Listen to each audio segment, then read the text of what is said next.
Rocket Rangers, man your post, while Post Corn Toasties, the tender, crisp, fresher cornflakes, take you beyond rocket power, beyond the atomic bomb, beyond the future, to Buck Rogers in the 25th century.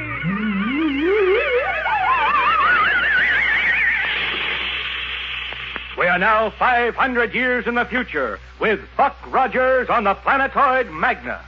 By means of the new frequencies installed in one's brain by Doctor Heur, Number One is now able to issue commands to all the robots on the planetoid, and secure from any attack by the machines, Buck, Wilma, and One have come to the headquarters building to arrest Killer Kane and his criminal companions.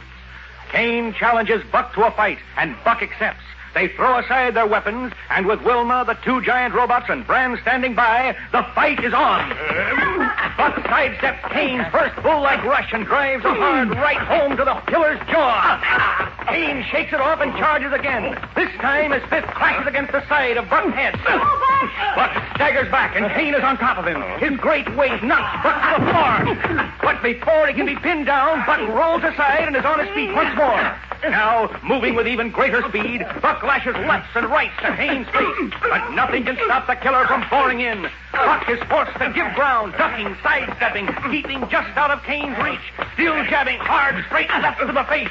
The criminal roars. Just let me get my hands on you once. Keep it up, Buck. Keep him away with that left. The fight surges back and forth in the center of the hall. Brand, cowering against the wall, slowly starts edging toward the windows, and at last he reaches them. One. Brand's getting away. Look, he's going out the window. Yes. Go after him, One. Stop him. He will be stopped. I wish to see the finish of this fight between good and evil. But it's unfair. Kane's so much bigger and stronger. Buck has the advantage of a brain. Yes, but he...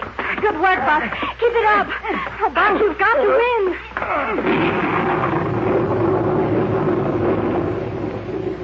Gosh, Mr. Williams, I can hardly keep my mind on what's happening up in Buck Rogers' world. I'm so anxious to know more about that circus coming to town. You mean the circus coming to your grocery store? Yeah, and that's what throws me. How can there be lions and monkeys and trapeze acts in a grocery store? Don't forget, there's a whirling merry-go-round, too, and dancers. Twinkle Toes, the dancing clown, Tappin' Tom, the tap dancer, and that spectacular, stupendous, spine-chilling act, the human cannonball. Gosh, in a grocery store. Well, tell me, how can a fella find out more about all this? Simple. Just tune in next Sunday afternoon and every Sunday in April to the House of Mystery. It's on the same station, and see your newspaper for the time. And you know, boys and girls, a really good breakfast starts with a heaping bowl of the freshest, crispest cornflakes possible, Post Corn Toasties. And don't forget, listen next Sunday afternoon to House of Mystery on this same station. Learn more about the greatest show on earth in your grocery store. Rocket Rangers, man your post as we forge ahead in time 500 years. As the fight between Buck and Kane continues, Buck finds it more and more difficult to keep away from Kane. At last, his huge hands grasp Buck's shoulders. Buck is unable to free himself. Then, swiftly, Kane lifts him into the air and throws him across the room. Buck crashes into the deck. Kane will kill him. We can't let him. But before Kane can follow up his advantage, Buck has jumped to the top of the deck. As Kane charges, he dives at him, and once again the two men hurtle to the floor. Buck is on his feet instantly. Kane is slower in rising. He shakes his head before he starts for Buck again. But now, drawing on his last reserves of strength, Buck redoubles the speed of his attack. He hammers at the killer's face with left and right until the larger man is completely bewildered. Then he shifts his attack to the body. Now Kane is only trying to cover up. He snarls like a wounded animal. He turns his back and stoops to the floor. Buck drops his guard. Then he sees what Kane is about to do. Buck, he's going for his gun. Don't! As Kane raises the pistol, Buck's right drives against Kane's jaw. The great Hulk wavers for a moment, the pistol drops from his nerveless fingers, and Killer Kane drops to the ground. Buck staggers, catches himself, then puts a hand to his head as Wilma runs to him. Buck! Oh, Buck, you did it. You beat him. Are you all right? Oh. Are you all right, Buck? I'll tell you later. What a tough customer he turned out to be. Well, he isn't very tough right now. X, you will come with me. We will find the others. Where's one going? Brand slipped out of here while you and Kane were fighting. He'll head for a spaceship. He's trying to make a getaway. Don't worry about it, Buck. We saw him leave. Well, then why didn't one go after him? He didn't want to miss anything. And I was just as happy to leave him here. Oh, at the time, it looked as if Kane might win. Huh. That's a fine thing to say. Didn't you have any confidence in me?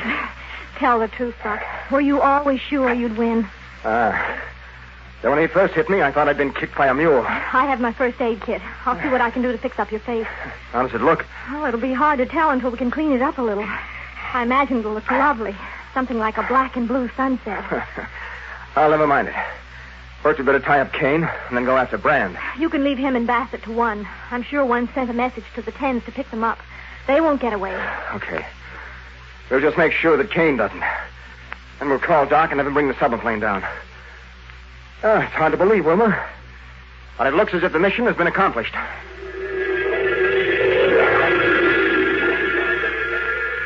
An hour later, Buck and Wilma watch the submarine land outside the headquarters building. Dr. Heur hurries in to meet them. Doc, what's happened to your face? Oh, don't you like sunsets? What happened? I ran into a door. You sure it wasn't a stone wall? You should see what happened to the other fellow. I'd like to. Where is he? Over there on the floor. Killer Kane. Captured at last, Buck.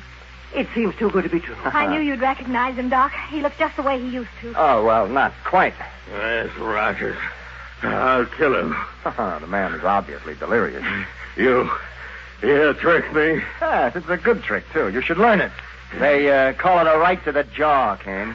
What are you going to do with me? I'm going to take you back to Earth. Then what? Then you'll get what you deserve.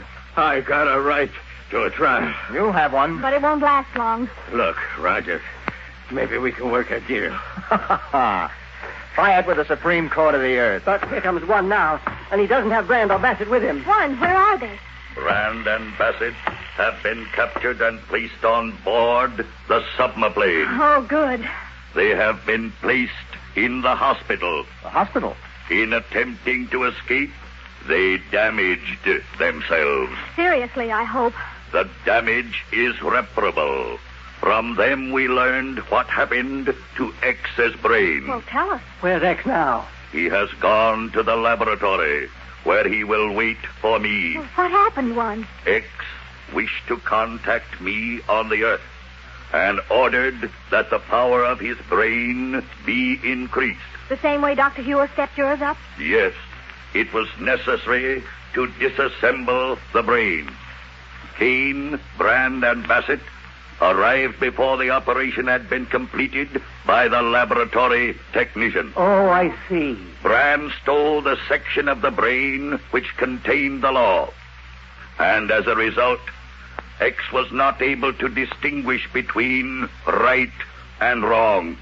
He carried out Kane's orders without questioning them. And through him, Kane was able to control all the robots on the planetoid. That is correct. But One, where is the missing section? It must be replaced. It has been found. Where? In a safe on board the spaceship belonging to these men. Has it been damaged? No. The missing section will be replaced within the next hour. Okay, One, go to it. With the law restored to X's brain, Magna will be safe from all criminal attacks. And safe for the colonists from the Earth to come here. That is correct. All right, One, go to it. Get him fixed up. We'll load Kane on board the submarine. Be ready to start by the time you've finished. I will carry Kane to the submarine. Oh, I can manage that. No. If it were possible for a machine to feel pleasure, then I would say this task will be a pleasant one for me. Hey, let go of me. Put me down. It is not advisable for you to struggle. As the inhabitants of the Earth have been heard to say, you, brother, are all washed up. Well, Mr. Williams, I feel kind of sad. Honest. Because this is our last day hearing Buck Rogers. I guess a whole lot of boys and girls feel that way, Tom. And I know that the Post people hope you've all enjoyed the excitement and wonder of the 25th century. Gosh, who wouldn't? And I hope all the Buck Rogers fans have become Post-Corn Toasties fans. I really believe, Tom, that just one trial of Post-Corn Toasties convinces everybody that they're the freshest, crispest cornflakes possible. All I know is after the first bowlful, my family liked them so much that now we have Post-Corn Toasties every morning. But say, Mr. Williams, maybe some fellas and girls missed hearing about that circus in a grocery store. Well, I was just about to say that if all the boys and girls will listen next Sunday afternoon and every Sunday in April to House of Mystery, they'll find out more about how the greatest show on earth is going to be in local grocery stores. So remember, make a date. Next Sunday afternoon on this station. Hear House of Mystery. Look in your newspaper for the time. And say, hope you'll all keep right on enjoying the crisper, fresher cornflakes every morning. Hope you'll all start each day bright with Post-Corn Toasties. Rocket Rangers, man your post as we drive on into the future.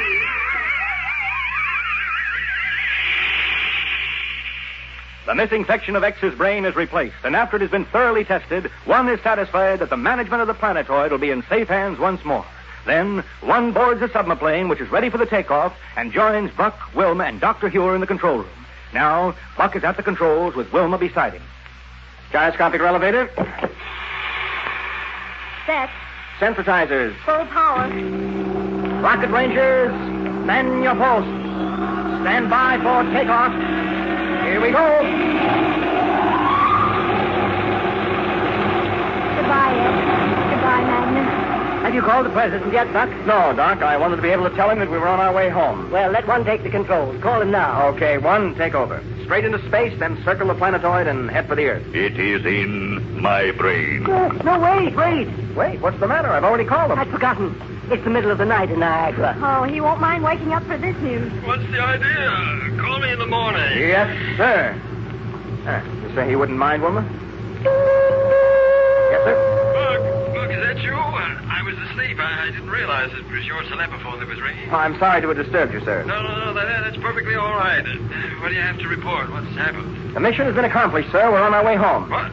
You really found Kane? You've taken him prisoner? Kane and Brand and Bassett. All three of them are in the hospital on the Did submarine. you say the hospital?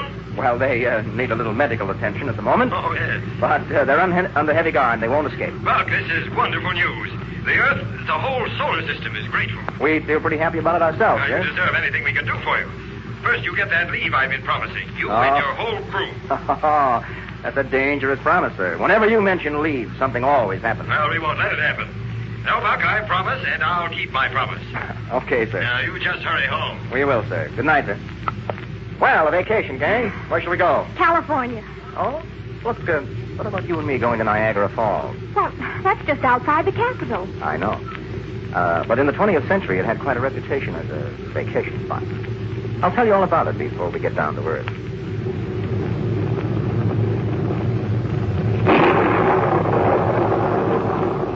And so the submarine soars on, blazing its way on through space. Beyond rocket power, beyond the atomic bomb, beyond the future, with Buck Rogers in the 25th century.